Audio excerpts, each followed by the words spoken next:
Yes, first off, I want to give all praise to Yahweh. Bashem Yahushai, Bashem Kakudash, and double honors to the apostles and the elders of Great Stone. Peace and blessings to the elect of the nation of Israel. This is Brother Rob from the Great Stone Jamaica camp, bringing you the session through the spirit and power of Yahweh. Bashem Yahushai, Bashem Kakudash. Lord willing, this will be edifying. Hey, kind of back to the basics on this one, man. Talking about seed and genes and whatnot. Right, so sometimes we have to go over these milk topics to refresh our memory, man. And hey, they might slip. I'm just drawing the precept here. This Hebrews 2 verse 1. So therefore we are to give the more earnest heed to the things which we have heard, lest at any time we should let them slip. Right.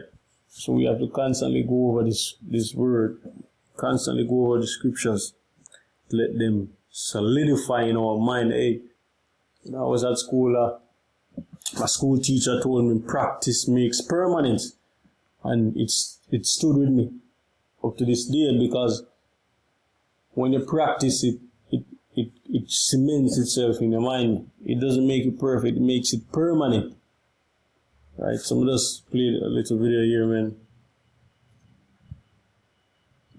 This baby was just born on a cruise ship 30 kilometers from land. So what country would it be a citizen of? The first thing we need to figure out is which country we're closest to. Look, honey, it's the Aztec pyramids. We're in Mexico. Well, if those are the Aztec pyramids, then your baby will be Mexican. Really? Yeah, because Mexico considers any baby born in its waters to be a Mexican citizen. That's actually Tokyo Tower, which means we're in Japan. Well, if that is Tokyo Tower, that means we're in Japanese waters, which means babies take the nationality of their parents. Oh, well, I'm from... Excuse me, passengers. This is your captain speaking. We're now sailing in international waters. International waters? Now things just got a whole lot more complicated. Oh, no, is my baby nationless? What am I going to put down when I sign her up for TikTok? If a baby is born in international waters, the baby becomes a citizen of the country where the cruise ship is registered. So being born on a Viking cruise would most likely make the baby from Norway. MSC Cruises, Panama. Disney Cruise Lines, Bahamas. So what about this cruise, then? Looks like your baby is Canadian.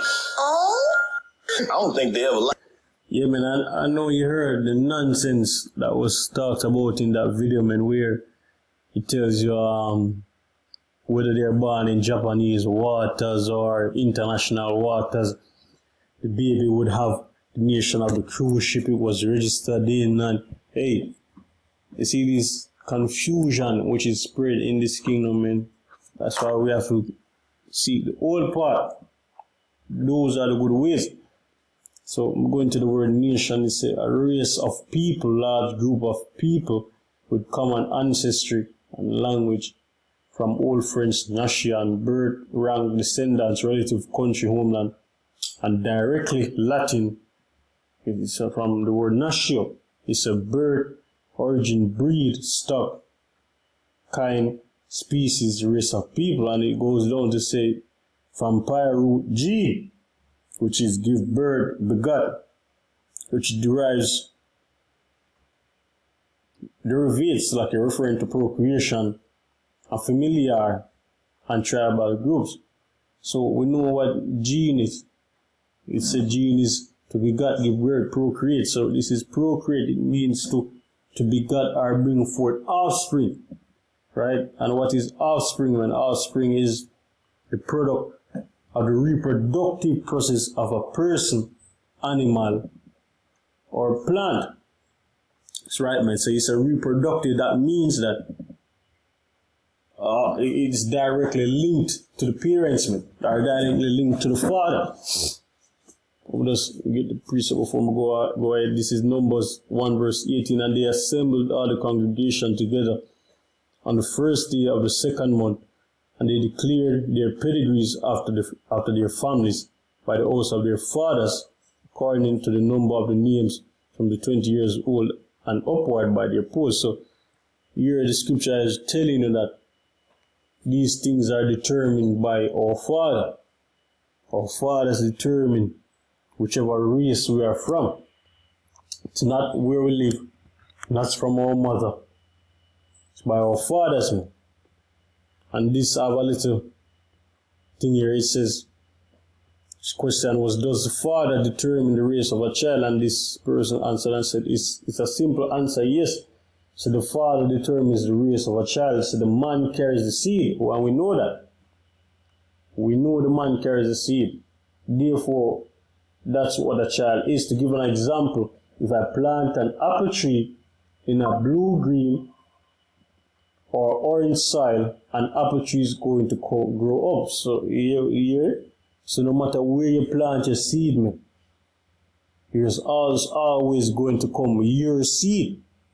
It's not to say the woman is useless because she's not, but the man determines the race regardless of how the child looks. Exactly. So if you plant an orange seed in China, it's still going to be orange. No matter where you plant your seed, it's still going to be your seed. Right? It's still going to be your seed, man.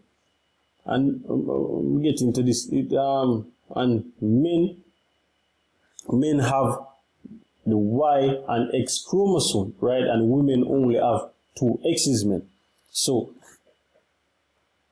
men directly determine the seed. It's a men have an X and Y chromosome because they are part of the sex determination system that determines a child's biological sex. It's in explanation. It says in humans and other mammals, the sex of an offspring is determined by the sex chromosomes contributed by the male and female parents. So females have 2 X chromosomes and male have 1 X and 1 Y. Well, X and Y. So how it works, it says the male parent can contribute either an X or a Y. You hear that?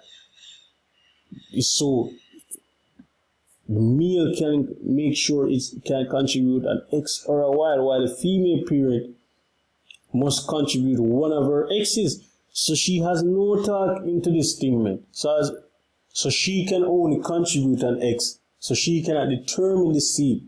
So whether or not the father gives out the X chromosome or the Y, that determines it, right? So it says, if the male contributes a Y chromosome, the offspring will be male. And if the female contributes an X chromosome, the offspring will be female. He said the X and Y chromosomes are thought to have evolved from a pair of identical chromosomes. An ancestral animal developed by an... Well, that's just nonsense, man. But you see, it tells you, man, that the male determines the seed. The male does not give off the chromosomes, man. The male determines it, man.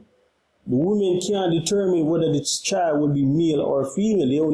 They only have the child in their womb, man. They develop the child. And even these days, these men out here, they're creating incubators to get rid of women, man. And we see it in media, man. But that's for a different topic.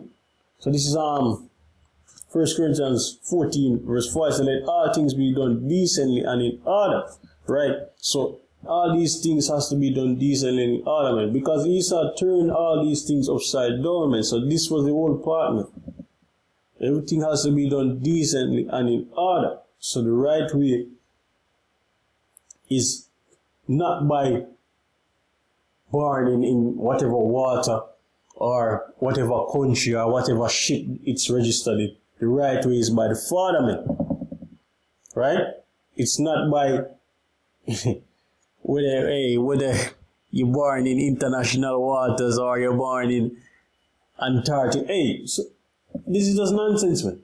And this is Isaiah 29, verse 6. It says, surely your turning of things upside down shall be esteemed as the potter's clay, for shall the work say of him that made him, he made me not, or shall the thing framed say of him that framed it, he had no understanding. Exactly. So Esau turned all these things upside down.